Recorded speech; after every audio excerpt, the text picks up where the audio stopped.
Hey guys, welcome back. Well, yesterday, TSMC, the world's most important chip maker, reported record quarterly revenue of $35.6 billion.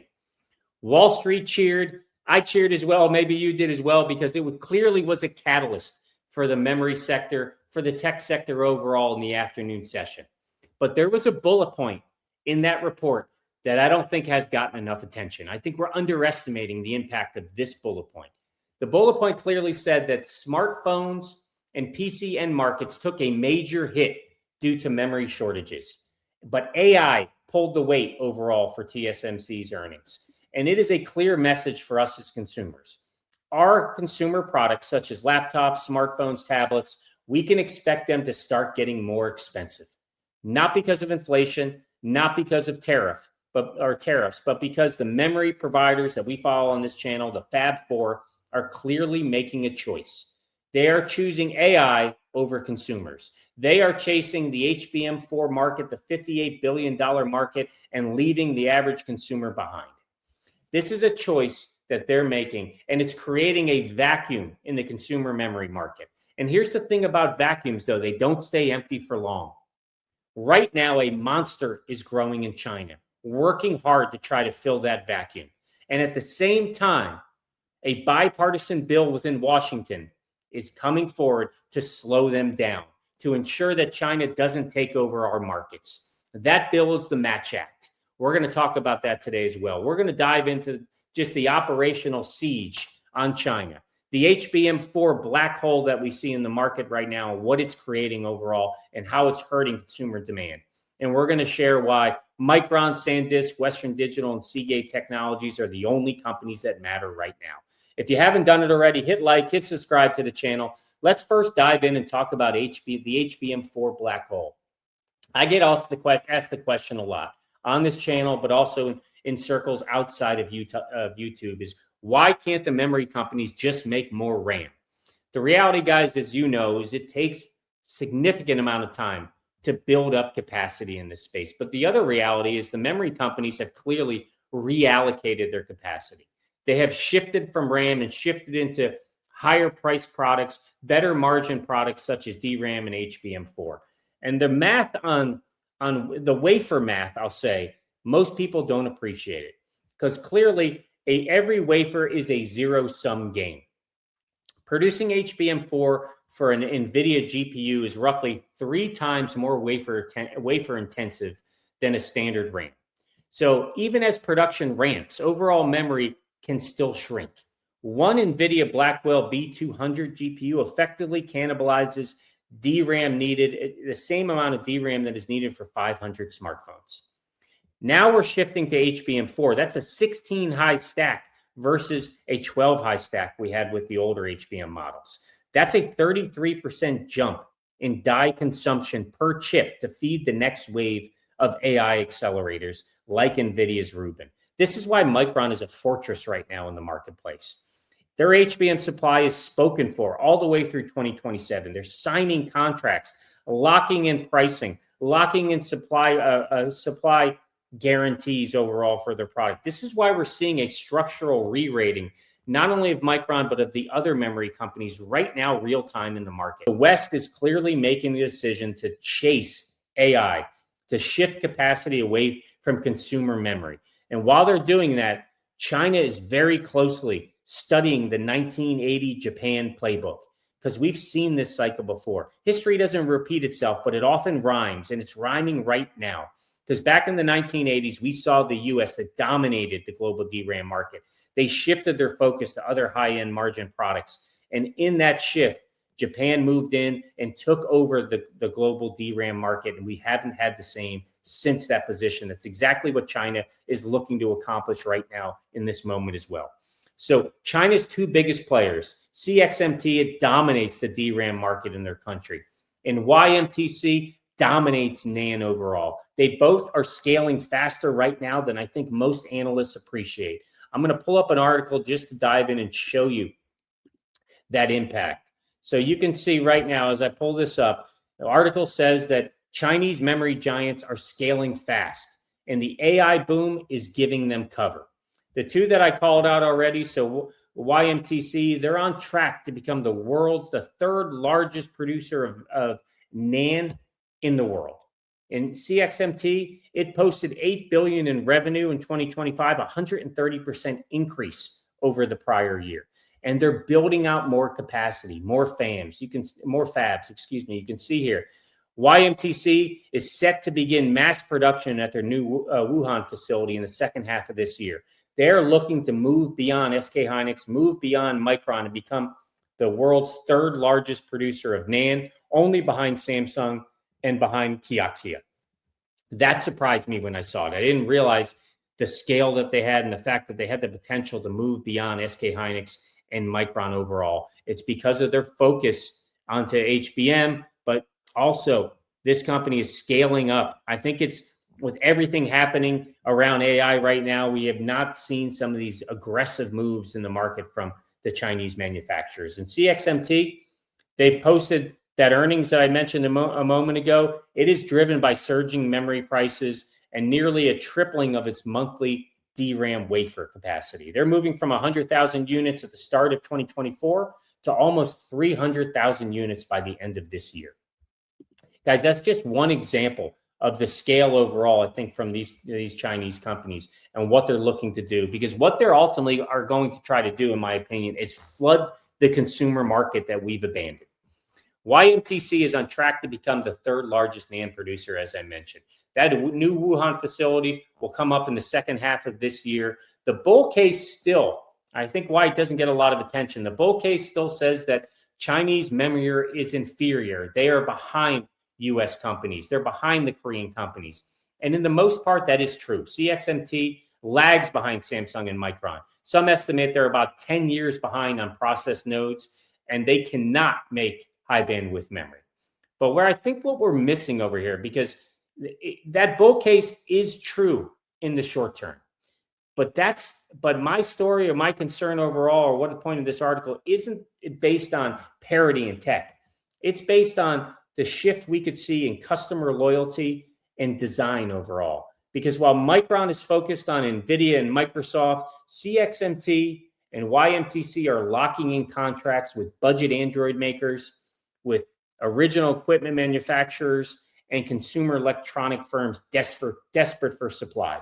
In fact, HP and Dell are rumored to be already evaluating Chinese options. Those designs are sticky.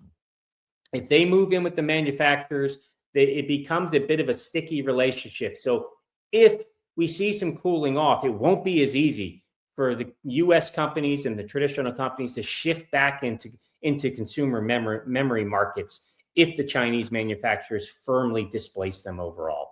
And particularly, too, if the Chinese products are truly 20 to 30% cheaper. SanDisk should keep their eye on this very closely. This is the core of their business overall, consumer NAND and budget storage product markets. This is the exact market that YMTC is targeting and looking to flood overall with their solutions or their products. But Washington did notice this, and they're striking back. They're starting to hit back, we'll say, on April 2nd with the Match Act that they're proposing. It's a bipartisan legislation bill that's specifically targeting China. It's targeting the manufacturers within China. Let me show you exactly some of the language within that bill. So let me pull that up, and you can see overall as I pull it down, pull it down here. It is a bipartisan bill. Leader Schumer and senators from both parties have come together and put this legislation together with a clear goal of the United States should not be handing Communist Chinese Party access to any technologies that may fuel military ambitions and jeopardize the U.S. national security. It has four key provisions overall. Number one, it's a countrywide prohibition. So prohibiting the sale, especially to essential semiconductor manufacturing equipment to any country of concern. And at a minimum, this could be deep ultraviolet immersion lithography, as well as cryogenic etch tools for advanced and legacy chips. Guys, you got to keep in mind that ASML, about a third of their business overall is with China today. This would be a major impact on them as well. And we did see their stock price start to get affected when this bill was floated. The other piece is they specifically calling out China's national champions. So CXMT that I mentioned, SMIC, YMTC, and others. They're calling them out. They're putting restrictions on these companies to limit their ability to get advanced equipment and to limit their ability to quickly scale up and compete with the West, or start to challenge our manufacturing companies overall. But there's other two key pieces in here I want to call down to. One is they're closing the loophole that we see today. Currently, there's a workaround where countries like China can buy equipment through other affiliates, through other countries. And so this is clearly being closed right now, and they're actually going to put sanctions on companies that don't apply to it overall. But they also are pulling back not only the sale of the equipment, but the servicing of the technology as well. Again, calling out the Chinese companies by name. It's a big part of the story overall, guys, because what is happening is we're seeing the two big pieces of it that I think are not appreciated enough in the market right now is the servicing clause. So they're blocking ASML and others from maintaining machines that China already owns. There's a 150-day clock, as I mentioned, on this bill if it passes, that will pressure allies like the Netherlands and others to align or face sanctions from the US. This is an operational siege overall. Without service and updates, Chinese yields will crash. It's great news for SanDisk, though, because it is a potential fireball catalyst. If this passes, it could paralyze its main rivals in the consumer NAND world. And on the surface, this is great news for the four companies that we follow on the channel. Less competition, protected market share, but there's a counterintuitive paradox that I want to discuss as well with this, because if the Match Act works, it removes the only alternative suppliers in consumer memory, handing Micron, SanDisk, and the others permanent pricing power. It could be one of the most bullish long-term catalysts imaginable for the U.S. memory sector. Yet, history shows us that U.S. export controls often accelerate what we are trying to stop.